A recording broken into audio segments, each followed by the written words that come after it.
Every day we turn on the TV and there's more bad news. Another environmental catastrophe somewhere, or more starving refugees, or innocent victims in war zones. And most of us are busy trying to make ends meet in our own lives, and we see these images and feel helpless to do anything about it. And I think the deep shame we feel about that is paralyzing, certainly one of the reasons that we turn away. The object of this documentary is to look at the flaws in our systems that allow these things to happen and the mechanisms that actually work against us, and to show you a very simple but powerful way that we can actually change the world we live in. The material for this film is taken from facts available to the public and from interviews with some of today's leading thinkers. However, we do live in a world full of conspiracy theories, and all I ask is that you keep an open mind, but question everything.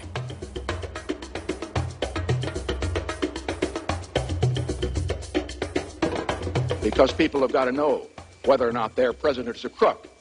Well, I'm not a crook. I did not have sexual relations with that woman. Indeed, I did have a relationship with Miss Lewinsky. I think that gay marriage should be allowed. I do not believe that gay marriages should be legal. I am honored to be here with Barack Obama. So shame on you, Barack Obama. Iran, Cuba, Venezuela, these countries are tiny compared to the Soviet Union. They don't pose a serious threat to us. Iran is a grave threat. We can end illegal immigration. We're never, ever going to be able to totally control immigration. You have said in the past that it was, quote, pretty well confirmed. No, I never said that. Okay. I never think said that is... No, absolutely not. What I said was, it's been pretty well confirmed. There are known knowns. There are things we know that we know. There are known unknowns. That is to say, there are things that we now know we don't know. But there are also unknown unknowns. There are things we do not know we don't know. One of the most important beliefs that people have about politicians is that politicians do whatever polls tell them to do. We hear a lot of complaint about the lack of strong leadership, that politicians find out what the public wants and then they pander to it, or at least they say they'll pander to it. Now, what this idea of the poll-driven politician creates is the impression that the political system may have all kinds of problems, but on the whole, it's responsive and accountable to the public. So, how do we explain this contradiction between the myth that politicians reflect the public and the reality that on most economic issues, they actually ignore public opinion? Media influence on public opinion has been studied for many years now. We know, for example, that the media often play what's called an agenda-setting role. Public concern about issues tends to follow media coverage of those issues, rather than any changes in the real world. The media create the impression that the American public has a real choice. You can choose Bush or you can choose Gore. The implication being that they're both very different. But on substantive budgetary or economic issues, the differences between them are really on the margins. Both leading Democrats and Republicans support a privatized healthcare system, they support corporate-backed global trade agreements, they support maintaining a Cold War defense budget, and they generally favor the interests of big business. But the media give the impression that Democrats and Republicans represent a broad range of opinion by focusing on civil liberty, non-monetary issues like gay rights or abortion, where Democrats and Republicans really do differ. And this masks the degree of elite consensus. There's a couple of completely logical reasons why our politicians are so similar. The end game for politicians is to get elected. The people who vote are, for the most part, quite moderate in their views. Both parties try to occupy that middle, moderate ground. They are simply responding to that majority in order to get elected. The second reason our politicians are so similar is much more sinister. They answer increasingly to the same master. Thank you so much. We're looking easily at the first billion-dollar presidential election. It's much bigger money than we've ever seen in a presidential election. We define a candidate as being serious or not by how much money they can raise, not by what ideas they have, what their record in public service might have been. It's all about money. We really don't have an election anymore. We have an auction. And What's for sale? I mean, these are interesting questions to ask. Every incoming president rewards big donors with ambassadorships and other honorary appointments like that. There are all kinds of policy issues. Is a big donor rewarded with a place on a federal advisory panel that might have something to do with, say, approving new drugs or environmental regulations? All of these questions about what's for sale. You know, is government for sale? Is the White House for sale? And I think a lot of Americans suspect that it is. The money flows in for a reason, and the reason is not good government. It is completely unrealistic to expect democracy to deliver representatives who will serve the people's interests when so much money is involved. Having so much money in politics gives all the power to those with money. Yes, we are all still allowed to vote, but how free is our choice? The media in the hands of big business will only present us with politicians that will serve their interests. It would be completely illogical for them to do otherwise.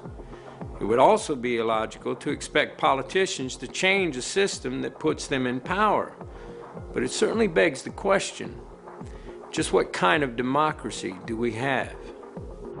Do you want to live in a democratic society, or do you want to live in the society we have? Which, remember, is not a democratic society and is not intended to be. If you take a course in political theory here, I'm sure they'll teach you that the United States is not a democracy. It's what's called in the technical literature a polyarchy. A polyarchy is a system in which power resides in the hands of those who Madison called the wealth of the nation, the responsible class of men, and the rest of the population is fragmented. That's the way the country was founded. Throughout the history of the world, the rich and powerful have dominated it, and very few people have had any control of their own governments. Most real power in the world is still exercised by those we do not elect.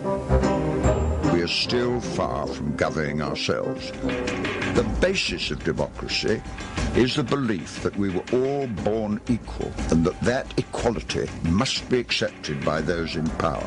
But in the attempts to win those rights, many people have been imprisoned and tortured by those who have power and were determined to retain it.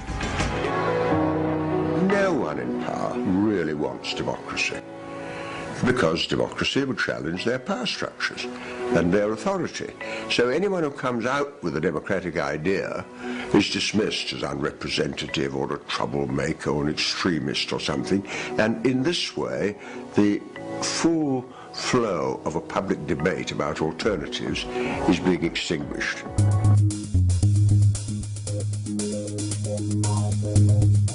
Big business is about making money. That's what big business does well.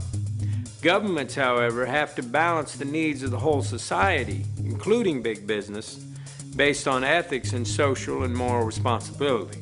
But if our corporations have become more powerful than our governments, then we have to understand the effect that is going to have on our systems. Corporations are artificial creations. You might say they're monsters trying to devour as much profit as possible at anyone's expense. The 14th Amendment was passed at the end of the Civil War to give equal rights to black people. And what happens is the corporations come into court, and corporation lawyers are very clever, and they say, oh, you can't deprive a person of life, liberty, or property. We are a person. A corporation is a person. These are a special kind of persons which are designed by law to be concerned only for their stockholders and not, say, what are sometimes called their stakeholders, like the community or the workforce or whatever. I believe the mistake that a lot of people make when they think about corporations is they think, you know, corporations are like us, have feelings, they have politics, they have belief systems. They really only have one thing, the bottom line. All publicly traded corporations have been structured through a series of legal decisions to have a very disturbing characteristic. They are required by law to place the financial interests of their owners above everything else, even the public good. That's not a law of nature. That's a very specific decision, in fact, the judicial decision. So they're concerned only for the short-term profit of their stockholders, who are very highly concentrated. So the pressure's on the corporation to deliver results now and to externalize any cost that this unwary or uncaring public will allow it to externalize. Towards the end of 1989, a great box of documents arrived at my office without any indication where they came from. And I opened them and found in it a complete set of Monsanto files, particularly a set of files dealing with toxicological testing of cows who've been given RBGH. BST, trade name Posilac, is being used in more than a quarter of the dairy herds in the United States, according to Monsanto. The milk has been drunk by a large portion of the American population since the Food and Drug Administration declared it safe for both cows and humans 4 years ago. And at that time, Monsanto was saying, there's no evidence whatsoever of any adverse effects, we don't use antibiotics, and this clearly showed that they had lied through their teeth. The files described areas of chronic inflammation in the heart, lung, kidney, spleen, also reproductive effects, also a whole series of other problems. There's a cost to the cows. The cows get sicker when they're injected with RBGH. They're injected with antibiotics. We know that people are consuming antibiotics through their food, and we know that that's contributing to antibiotic-resistant bacteria and diseases. And we know we're at a crisis when somebody can go into a hospital and get a staph infection and it can't be cured and they die. That's a crisis. Again and again, we have the problem that whether you obey the law or not is a matter of whether it's cost effective. If the chance of getting caught and the penalty are less than it costs to comply, people think of it as being just a business decision. Every living system of Earth is in decline. Every life support system of Earth is in decline. And these together constitute the biosphere. The biosphere that supports and nurtures all of life, and not just our life, but perhaps 30 million other species. The typical company of the 20th century. Extractive, wasteful, abusive, linear in all of its processes. Taking from the earth, making, wasting. We're leaving a terrible legacy. Corporations have gone global. Regardless of whether the corporation can be trusted or cannot be trusted, governments today do not have over the corporations the power that they had and the leverage that they had 50 or 60 years ago. And that's a major change. So governments have become powerless compared to where they were before. Capitalism today commands the towering heights and has displaced politics and politicians as the new high priests. Corporations, by law, must increase their bottom line. In order to expand, they have to sell more products. Sell more products, they must consume more resources. Even going back 50 years, we could see the effect that this was having on our environment. Today, the effects of pollution and industrialization have multiplied tenfold, and the damage is terrifying. And yet these same corporations still want to drill for oil in the Arctic. Now that's not just morally blind, that's morally bankrupt. Also, corporate expansion into other countries to get those resources is the cause of so much war and conflict, as you will see in this film. We need our corporations to bring us the technologies, many of which already exist, that can help us address the issues we face. And yet, the system encourages a thirst for short-term profit.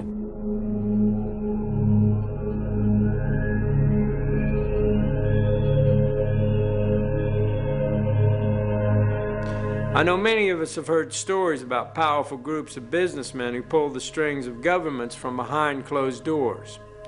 And so many rumors have sprung up around organizations like the Bilderbergs and the Council on Foreign Relations that it's really difficult to know what to believe. However, it is an interesting fact. The Federal Reserve Bank of the United States is not actually owned by the government. It is owned by a private banking cartel. Now, whoever these men are that can loan money to governments have to be some of the most influential men in the world, and yet we don't know who they are. Not all conspiracy theories are just theories. And the research for this film pulled up some interesting quotes.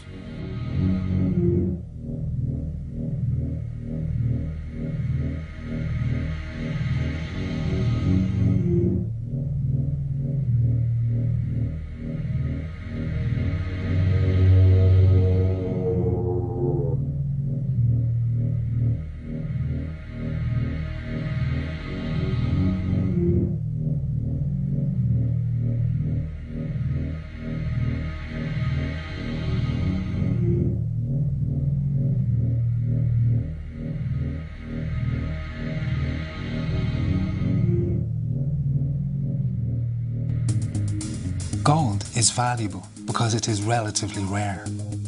Like gold, the value of money is determined by how much money is in circulation. One would think the power to regulate the money supply that controls our economy and affects our lives in every way would be in the hands of the government of the people. But surprisingly, it is not. The power to control the money supply is in the hands of the Federal Reserve Bank. It is important to note the Federal Reserve is not a government organisation. It is a private banking cartel. The Federal Reserve System is a banking cartel. It's no different than a banana cartel or an oil cartel or the sugar cartel. It just happens to be a banking cartel. Congress, in essence, has ceded total control of the value of our money to a secretive central bank.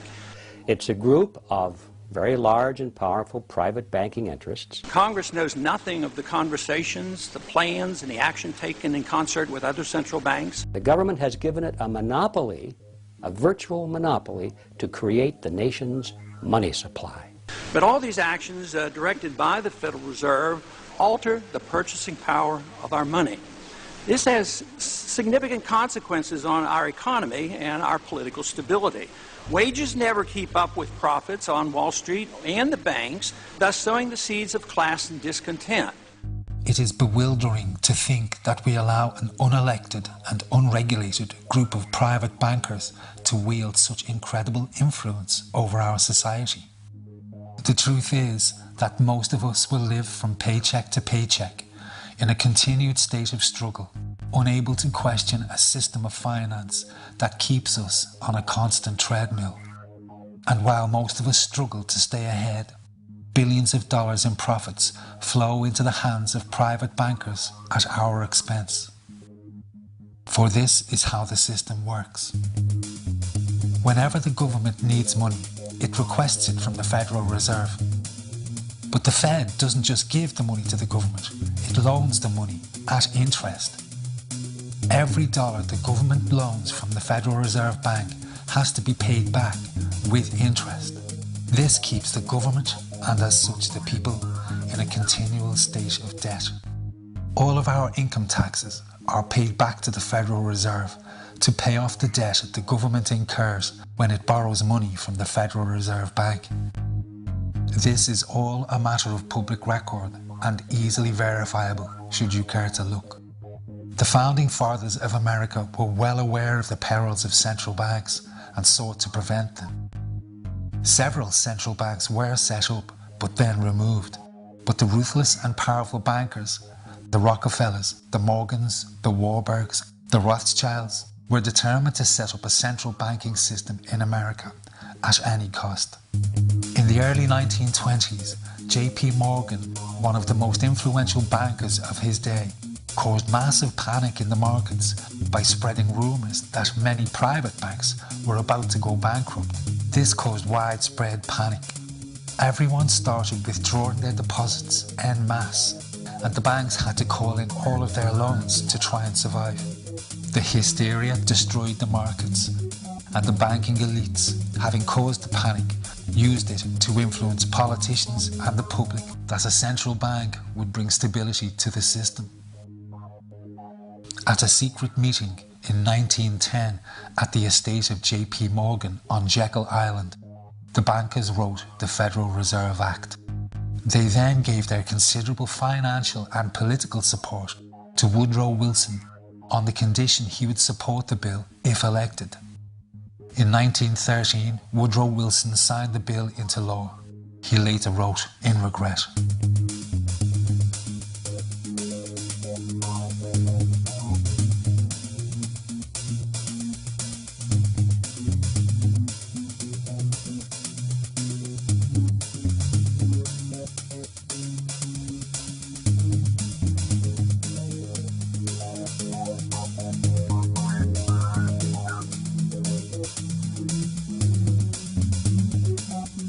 The bankers made immediate moves to increase and consolidate their power. From 1921 to 1929, the banks drastically increased the money supply, making millions of loans. Then, in October 1929, having quietly exited the markets, they started calling in those loans en masse. The hysteria that followed led to the Great Depression. The conspiring bankers bought up rival banks and massive corporations for pennies on the dollar. Their position of power and influence had become absolute.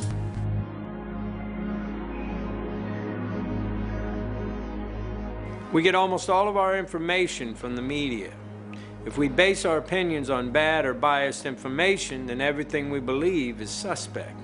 Political debate today is kept within very narrow boundaries, so the media can present both sides of these narrow positions and give the impression we have a free press. However, to talk about left or right-wing press is to miss a very important point. Whatever message big business wants carried with whatever slant, the media will carry that story unfailingly. Well, the title is actually borrowed from a book by Walter Lippmann, written back around 1921, in which he described what he called the manufacture of consent as a revolution in the practice of democracy. What it amounts to is a technique of control. And he said this was useful and necessary because the common interests, the general concerns of all people, elude the public. The public just isn't up to dealing with them, and they have to be the domain of what he called a specialized class. Notice that that's the opposite of the standard view about democracy. There's a version of this expressed by the highly respected moralist and theologian Reinhold Niebuhr, who was very influential on contemporary policymakers. His view was that rationality belongs to the cool observer, but because of the stupidity of the average man, he follows not reason but faith. And this naive faith requires necessary illusion. The point is that in a military state or a feudal state or what we would nowadays call a totalitarian state, it doesn't much matter what people think because you've got a bludgeon over their head and you can control what they do. But when the state loses the bludgeon, when you can't control people by force, and when the voice of the people can be heard, you have this problem. It may make people so curious and so arrogant that they don't have the humility to submit to a civil rule, and therefore you have to control what people think. 100 years ago, Sigmund Freud, famous for giving us the science of psychological analysis, suggested that the ideal of individual freedom, central to the idea of democracy, was impossible. He said our hidden desires were too dangerous. Human beings could never be allowed to fully express themselves, that we must always be controlled and would thus always be discontent. Sigmund Freud's American nephew was Edward Bernays. Bernays is almost completely unknown today, but his influence on our society is possibly much greater than Freud. Bernays took the new science developed by his famous uncle and used it to manipulate the masses. Bernays is the man who invented the profession and the term public relations. He worked for most of the major corporations and advised politicians on how to win favour with the public. Like Freud, Bernays was convinced that humans were driven by irrational forces, but by stimulating our inner desires and then sating them with consumer products, he created a new way to manage the irrational behaviour of the masses. What Eddie got from Freud was indeed this idea that there is a lot more going on in human decision-making, not only among individuals, but even more importantly among groups, than this idea that information drives behavior. And so Eddie began to formulate this idea that you had to look at things that would play to people's irrational emotions.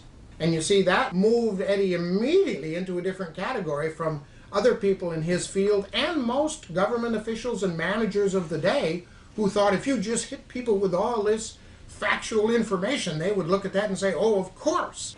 There's a psychology of dress. Have you ever thought about it? How it can express your character?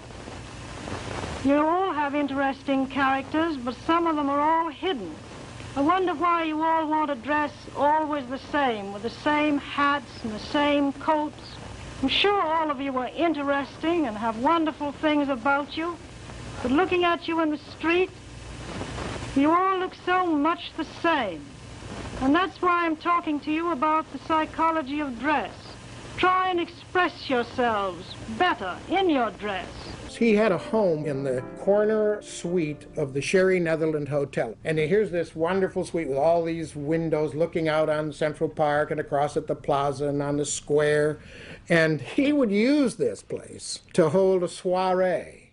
The mayor would come. All the media leaders would come, the political leaders, the business leaders, the people in the arts. I mean, it was a who's who. People wanted to know Eddie Bernays because, you know, he himself became a sort of a famous man, a sort of a magician who could make these things happen. Eddie Bernays saw the way to sell product was not to sell it to your intellect, that you ought to buy an automobile, but that you will feel better about it if you have this automobile. I think he originated that idea, that they weren't just purchasing something, but they were engaging themselves emotionally or personally in the product or service. That it's not, you think you need a new piece of clothing, but you'll feel better with the piece of clothing. That was his contribution in a very real sense. We see it all over the place today, but I think he originated the idea of the emotional connect to a product or service. Democracy, to my father, was a wonderful concept, but I don't think he felt that all those publics out there had reliable judgment, and that they very easily might vote for the wrong man or want the wrong thing, so that they had to be guided from above. You appeal to their desires and their unrecognized longings, that sort of thing. That you can tap into their deepest desires or their deepest fears and use that to your own purposes. Many influential thinkers came to believe that the public were incapable of making rational decisions, and that as such, democracy could never work.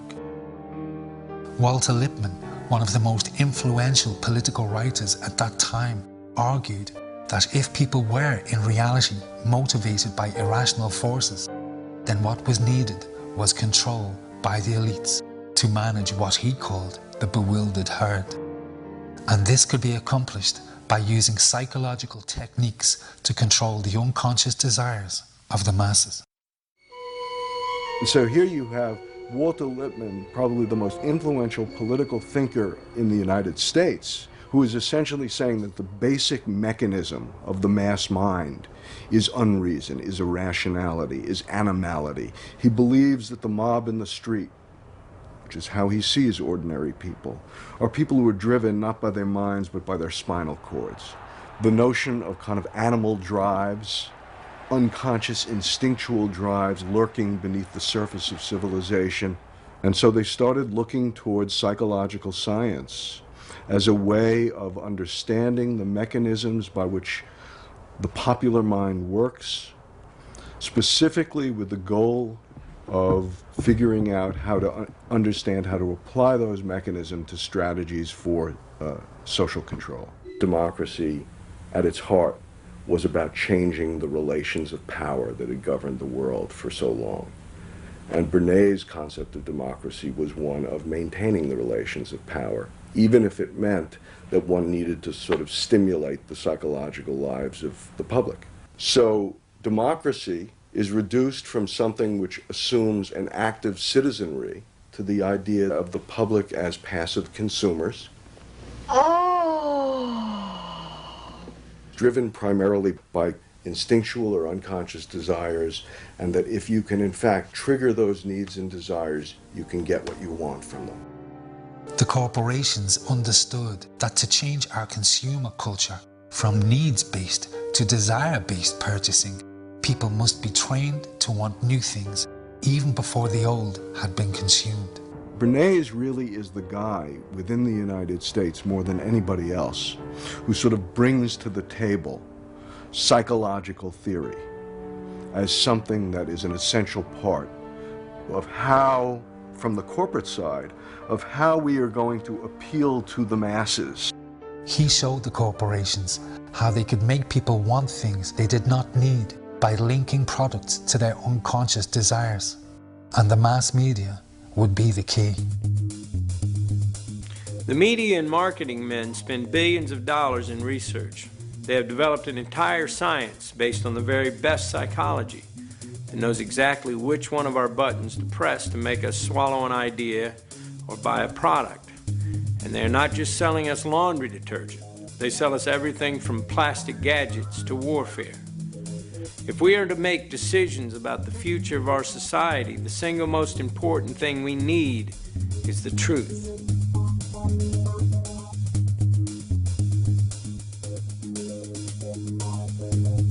So I would like us to imagine a nightmare scenario. A powerful group of businessmen with access to the White House who control the media and who make obscene amounts of money whenever there's war. In the councils of government, we must guard against the acquisition of unwarranted influence, whether sought or unsought, by the military-industrial complex. President Eisenhower's concern about the military-industrial complex, his words have unfortunately come true.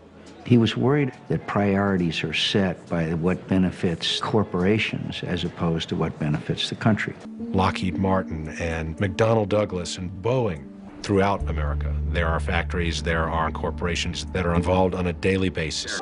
We have a snapshot in time after September 11th where at least 71 companies that we were able to identify are starting to get contracts to go in Afghanistan and Iraq.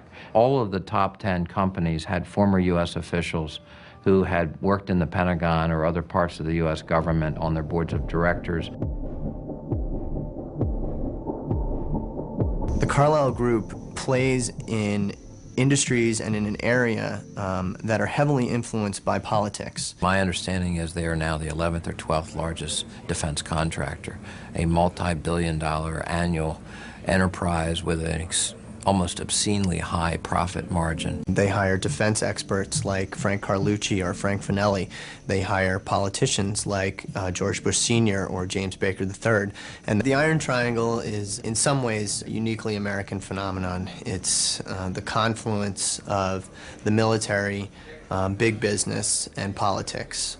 I will name as the next Secretary of Defense the best qualified man in America to carry on CAP's work, Frank Carlucci. When Frank Carlucci came on board, he was coming straight from the Pentagon as Secretary of Defense. A year, 2 years later, the Gulf War hit, and everybody knows that wartime is boom time for the defense industry, and Carlyle made a ton of money. They did very, very well. They really cleaned up. After that, Carlyle said, hey, you know, having these politicians on board is pretty great. I mean, they know things that nobody else knows. They are able to predict trends in global markets, predict trends in political shifts, and in some ways, and this is the sort of the most insidious part, and if you want to be cynical about the Carlyle Group, you have to be concerned about their ability to influence these trends and actually affect change in government policy, which would positively affect their investments. If you have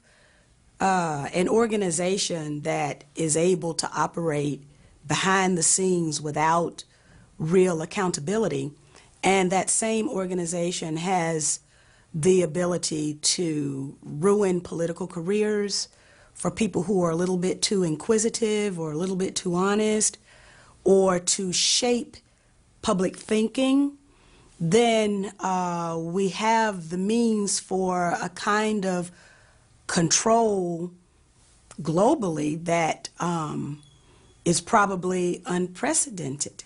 So we have this problem here. This is a mysterious, immensely powerful company with virtually no scrutiny. On this February day, as this nation stands at the brink of battle, every American on some level must be contemplating the horrors of war. And yet this chamber is, for the most part, dreadfully silent.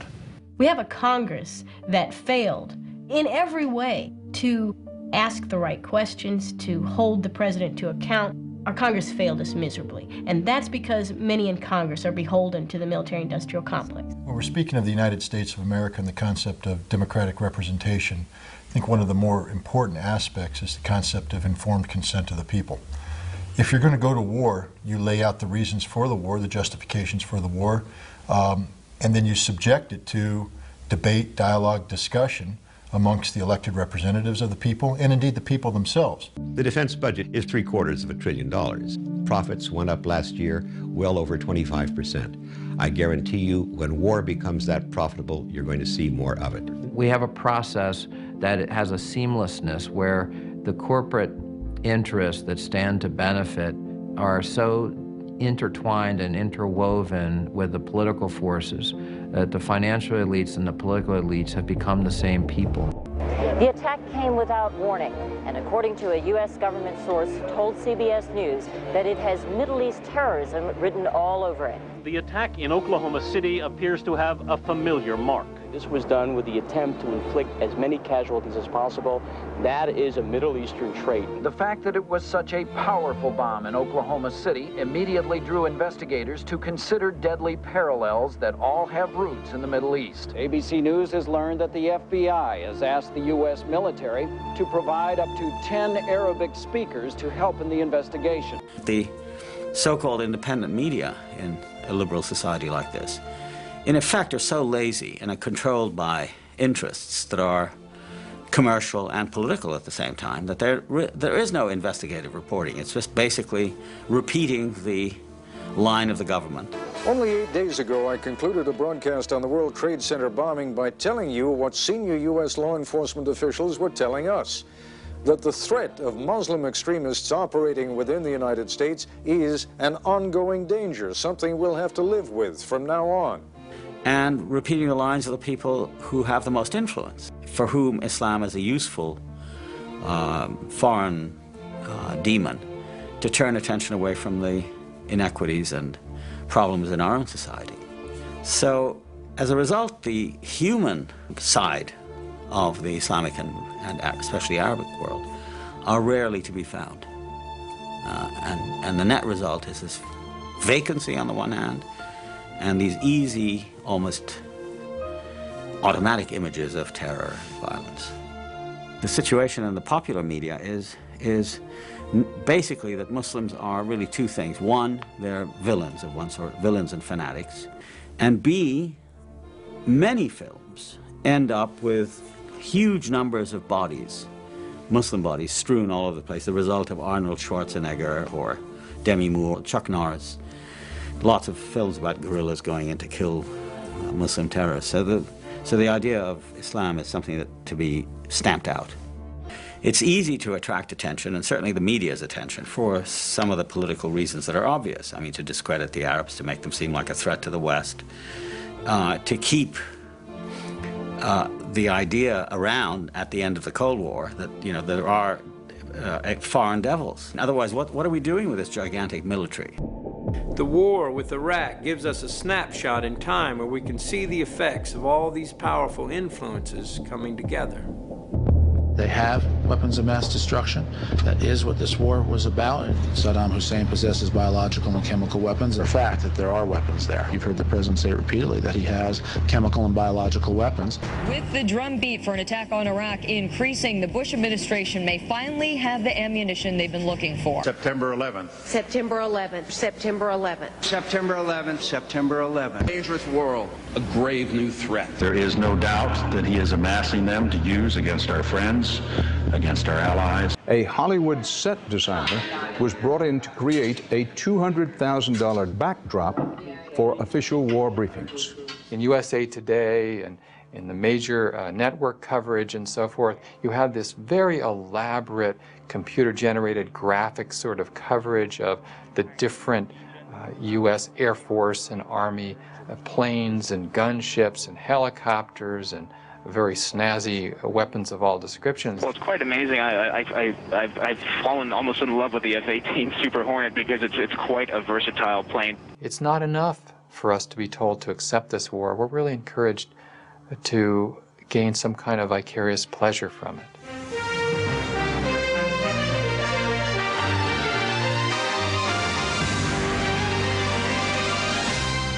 The Pentagon, for many years now, since Vietnam, has worked extremely hard at shaping news and how the media reports that news. We train people to say certain things in a certain way.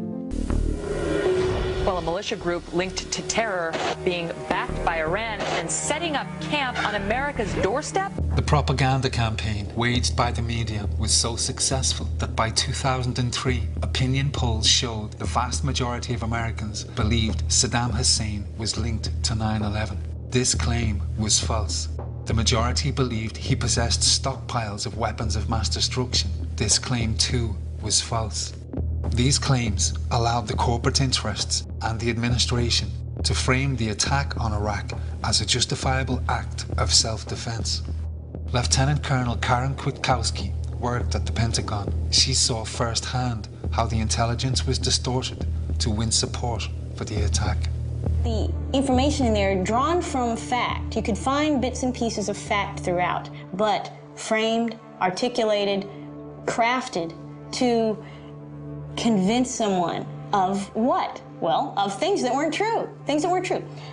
9/11, Al-Qaeda related to Saddam Hussein, possibly some involvement there. The very things that a year later, President Bush himself denies and feigns his surprise. I don't know why everybody thinks that. We've had no evidence that Saddam Hussein was involved with the September the 11th. Well, I worked in a place where they concentrated on preparing this storyline and selling it. But what they're trying to do is have an Iraq that is a friend to us, not an Iraq that is liberated. This is total bogus. We never intended to liberate the Iraqi people. We intended to liberate Iraq from Saddam and have a footprint, a military footprint there. And we've done that now. We have Kuwait, we have Fifth Fleet in Bahrain, we have a nice base in Qatar, but it's a little too far south. And what do we have? We have 4 bases in Iraq. Beautiful bases. We can hit Syria, we can hit Iran, we can keep tabs on Afghanistan. There's all kinds of things we can do from those bases. The larger picture is being driven by the fact that we're about to hit peak oil worldwide, that there's this sort of emerging global competition between us and China. There's the ongoing economic rivalries between us and Europe. And so Southwest Asia becomes geopolitically a linchpin. The idea that any of the motives that brought us in would have sufficed to get us in if there was no oil in Iraq does not persuade me. The pretext, that is the excuse for going in Afghanistan was about terrorism and Osama bin Laden. In Iraq, it's about weapons of mass destruction and Saddam Hussein.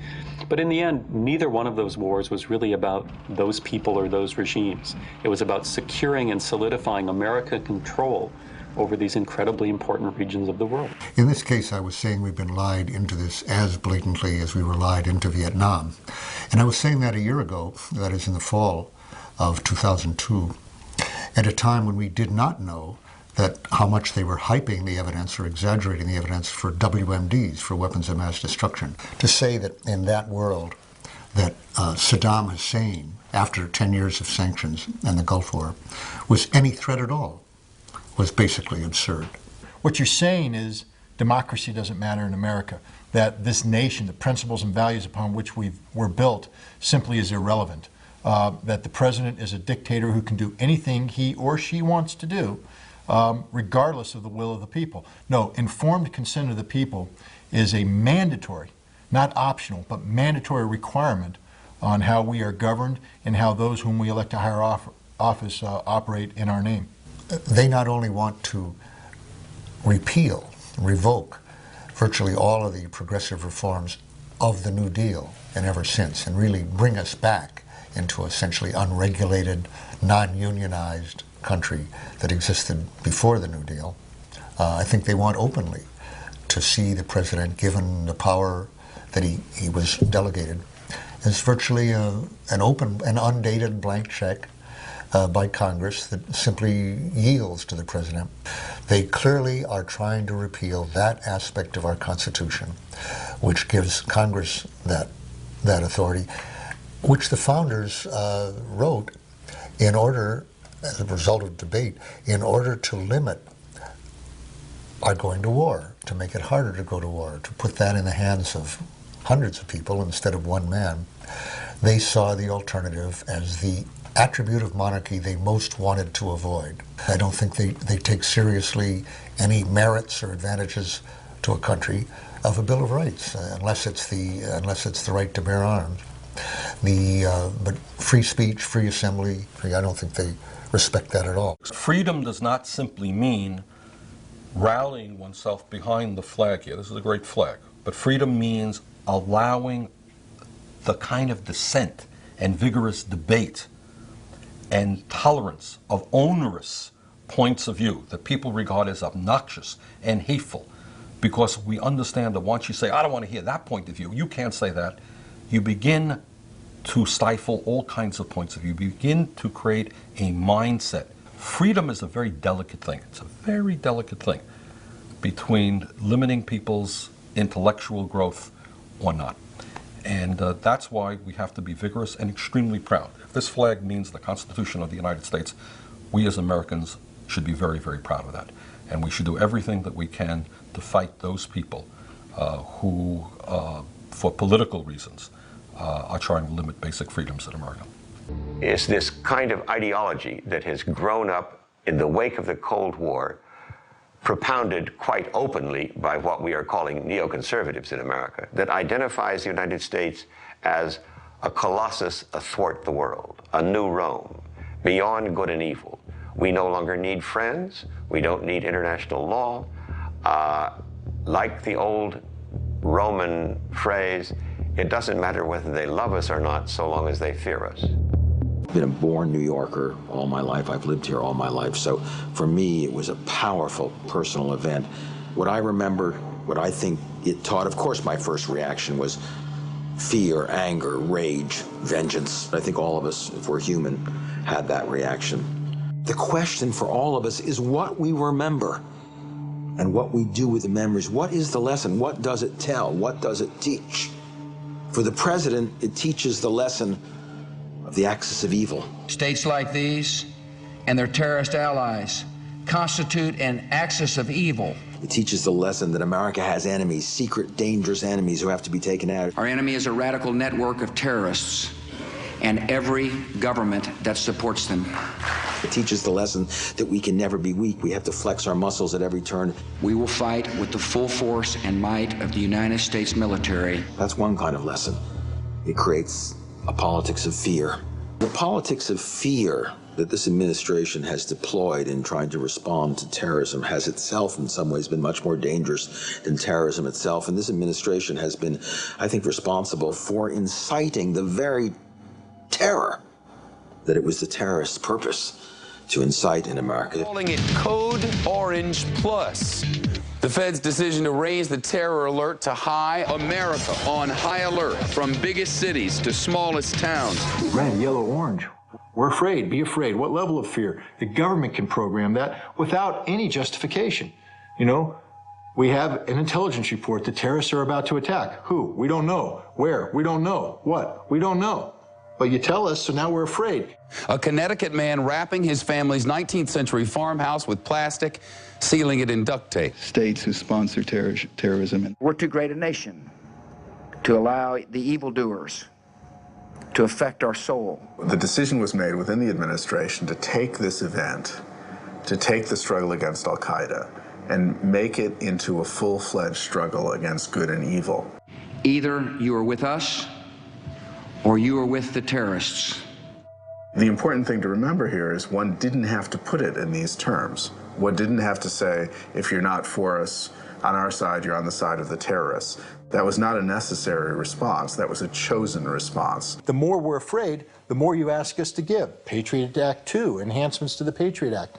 Now the budget's starting to be bankrupted. Billions flowing out of this country into a war on terror. More defense expenditures. And therefore, I've asked Congress for a one-year increase of more than $48 billion for national defense, the largest increase in a generation. Perpetual war, the loss of civil liberties, the lack of trust in government because they don't tell the truth. These are outrageous and unpleasant political developments, but they don't necessarily spell the end of the United States. Financial bankruptcy does.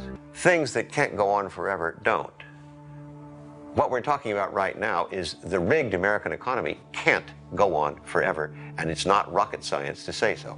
One war after another, we become a warfare state. That is, the system is set up to go to war. We're going to find wars. We've already had two major wars, Iraq and Afghanistan. I think the people most without fear on September 12th in America were those working at Ground Zero. They were in the greatest danger, actually, but because they were active, they were engaged. The firemen and the medical officials and the cops who were working there first to find victims, then to find remains and clear the site. They had a civic task. They were engaged and they weren't afraid of anything. American citizens after 9/11 said to the president, what can we do? What can we do to become engaged and take some responsibility? President Bush unfortunately said, go shopping, go back to the mall, go back to your normal lives. We'll take care of it. Spectatorship is an invitation to fear. Citizenship is how we fight the politics of fear. The politics of citizenship, the politics of engagement, taking responsibility is a much better way to deal with terrorism than hunkering down, being spectators, and allowing the government to rob us of our liberties, to rob us of our multiculturalism in the name of protecting us. I think the history of the United States as a work in progress and our attempt at democracy here is a constant struggle between capitalism and democracy. And there have been ebbs and flows where democracy looks like it's winning. You rein in those powerful forces. But the fundamental reality is that most of the government's decisions today are substantially dictated by powerful corporate interests. Clearly, capitalism is winning. For anyone who doesn't yet know, our corporations have been in the Middle East trampling on their beliefs and customs since they discovered oil. Our corporations will tell us they are just getting us the things we need, and there is truth in that. But we have to decide what price we are willing to pay. We as individuals drive the demand for these resources. As long as we are all aware of the fact that there is blood in this oil, and that is the decision that we make, then so be it.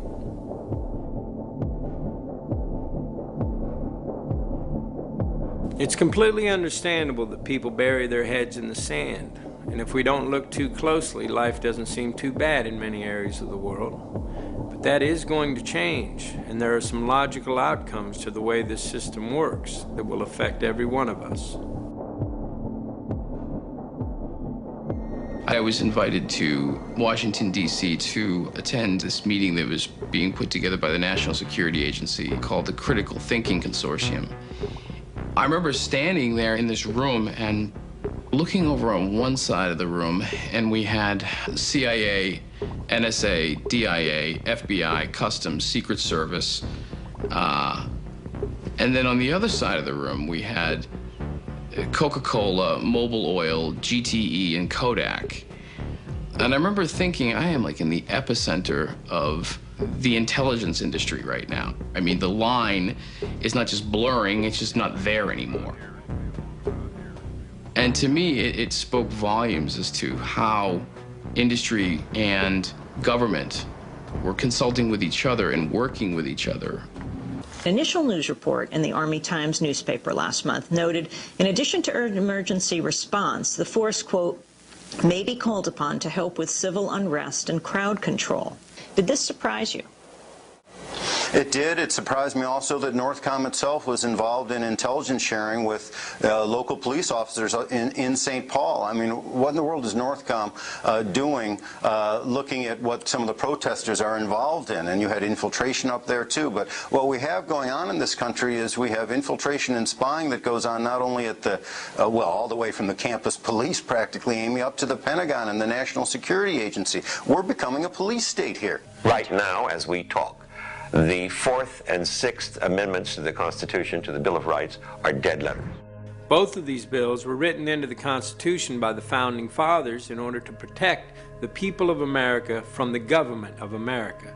Right now, the right to freedom of speech, the right to free assembly, and the right to a fair trial are no longer protected by law. The result of the Patriot Act, the Military Tribunal Act, and many other bills written in the name of Homeland Security is that almost any action, speech, or protest against the government can be construed legally as terrorism. Your home can be searched secretly without a warrant. You can be arrested with no charges revealed to you. You can be detained indefinitely and tortured without any protection under the law. In 2005, Congress passed the Real ID Act. Soon, we will be required to carry ID cards by law. There are plans to equip these cards with RFID tracking chips that will be able to track your every move. These tracking chips are already in all new passports. Many believe this will eventually lead to the implanted chip, which is already being used in many places in our society. We have a Florida family who are really pioneers in a brave new world. They have volunteered to be the first ever to have microchip identification devices implanted into their body. After 9/11, I was really concerned with the security of my family. I wouldn't mind having something planted permanently in my arm that would identify me. It is not difficult to see a future where we are all locked in to a monitored control grid, where every move and all transactions will be tracked, monitored, and recorded. And if anyone gets out of line, they can just turn off their chip. Could the sense of fear and isolation prevalent in our society allow us to accept totalitarian measures of this nature? And if we become scared enough, might we not even demand them? Has our sense of fear and division detached us from reality? It is not too difficult to imagine that many of our fears are manufactured for us. History shows us that many in power have used fear to manipulate societies. And there are those who would benefit from a totalitarian world government. This is Aaron Russo, a former politician. Next to him is Nicholas Rockefeller, of the Rockefeller banking family. After a long friendship, Aaron Russo eventually ended their relationship, appalled at what he had learned of the Rockefellers and their plans.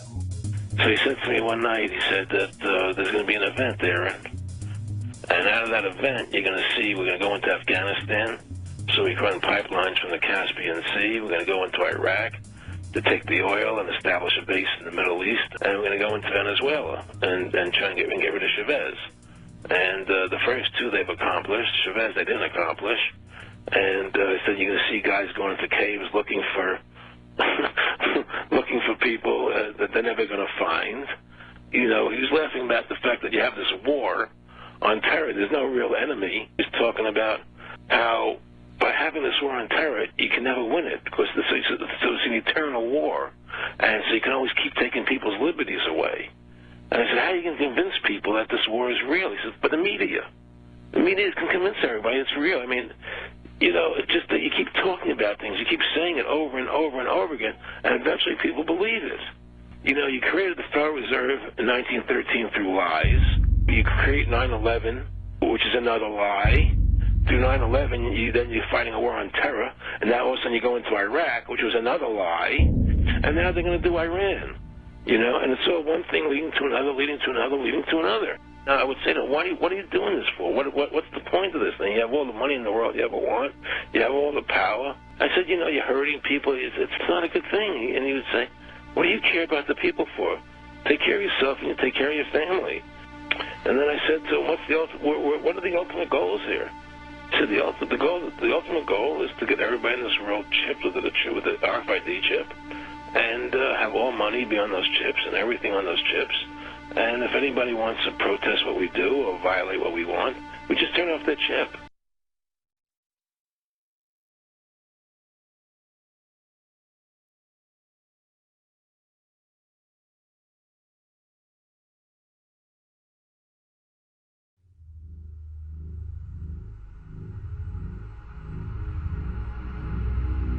There are some very troubling possible futures for our society. Climate change will displace millions of people, and we'll hit peak oil in 2015. Thereafter, the price of oil will skyrocket. So we'll see supply decrease, and we'll see prices of basic foods and every basic commodity spiral upwards. Our current world population is just under 7 billion, and that figure will double approximately every 35 years. So take a look at where you live. Try to imagine double the amount of people, twice the demand for resources, double the amount of pollution. Massive changes are coming whether we like it or not. I'm not a politician. I'm not looking for your vote, so I can give it to you straight. This system cannot continue. So who will make the decisions about who gets food to eat, or who goes hungry, or who gets water to drink, and who goes without?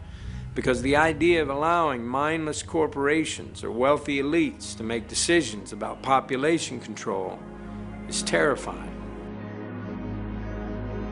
The great heroes of our times, people like Gandhi and Martin Luther King, incredible though they were, could not create change on their own.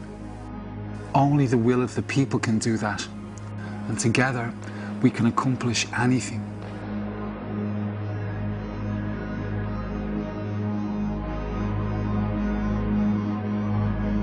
Interestingly, the way to win back democracy, end the wars, and save our environment has just one cure, and it's simple.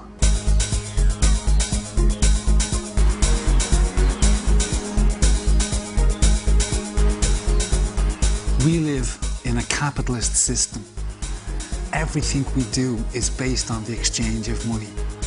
The media and the advertising men have turned us into obedient little consumers, trying to buy ourselves to happiness in a throwaway society. This creates such a demand on our resources that our corporations invade other countries to get more, causing untold war and conflict. Then, using the wealth and power that we give them, corporations undermine democracy and justice. However, the unlikely and ironic outcome of consumerism is that it makes you, the consumer, all-powerful. The way we use money has more influence in our society than anything else, and the way we choose to spend our money can change everything. No company will continue a practice or a product that you, the consumer, will not buy. It's vitally important that you understand this, because this gives you ultimate power to change the world you live in. Companies are extremely sensitive about you buying their products, because if you don't buy their stuff, they go out of business. That's not something any company is willing to consider. And by choosing to spend your money wisely, you can promote those companies that do business in a socially responsible way. Without saying a word, you will have sent a clear message that they simply cannot ignore. It will be heard, heeded, and acted upon, guaranteed. This is real power. For example, if a company pollutes the environment or uses bad business practices, if you don't buy their stuff, they will change. If you don't want food with chemicals or GMOs in it, then don't buy it. Basic foods and cleaning products make up 70% of our weekly purchases. This drives the agriculture and chemical industries that have a massive effect on our environment. If we can start making the right choices about these simple everyday purchases, we can save our environment. We've got into the habit of buying junk fast foods that have no actual food in them. We buy gallons of poisonous household cleaners when one degradable soft soap will do. We are poisoning our homes and wasting our hard-earned money for no good reason. Why? Because the advertising industry tells us to. They just want you to buy stuff. The car is the single biggest drain on the Earth's resources. Just about every mineral, every chemical, and every metal known to man goes into the manufacture of our cars. The gasoline engine is inefficient and poisons our environment. The car, as it is today, cannot be sustained. It is up to us to drive the demand for clean, efficient vehicles. Do not underestimate the power of that dollar bill in your pocket. The way you spend that dollar already affects economies and lives around the world. Spent wisely, it can fix every problem known to man. The minute we start taking responsibility and spending our money wisely, every politician, every corporation, and leader around the world is going to know that we have woken up. And that is the most important point in this film. All of the abuse in our system happens because we just roll over and take it. But when we get involved and start making the right decisions, everything changes. Our consumer choices are the easiest way for us to get involved in a very meaningful and powerful way. But the issue is our involvement. You and I taking responsibility, you and I demanding the truth, learning the facts, and making our decisions accordingly. There are serious decisions to be made about the future of our society. Because there are so many of us, and population levels are rising all the time, we have to drastically reduce our demand for every consumer product. Breaking the habits of a lifetime won't be easy. Retooling industry and maintaining balance in our markets and economies is a massive undertaking. But we can address all of these questions. You have the power to deny profits to offending corporations and support those who maintain good practices. You can express the concerns you hold dear and herald a new beginning at every level of our society. This is the 21st century. If we use our resources wisely, there's no reason why anyone shouldn't have what they need. There's no reason whatsoever why people are still starving to death on our planet. And the common man or woman, whether they are Israeli or Palestinian, Protestant or Catholic or Iraqi or American, the common man just wants to live in peace and justice in a clean environment. When we look around the world and we see that that is not the case, we know that the will of the majority is not being listened to. That's the first sign that our system is broken. Government won't make these changes for us. Yet again, it is down to the common man. Please don't just watch this movie and turn away. We can fix this system. Go to the website, take that first step towards an incredible future for all of us. Thank you for watching.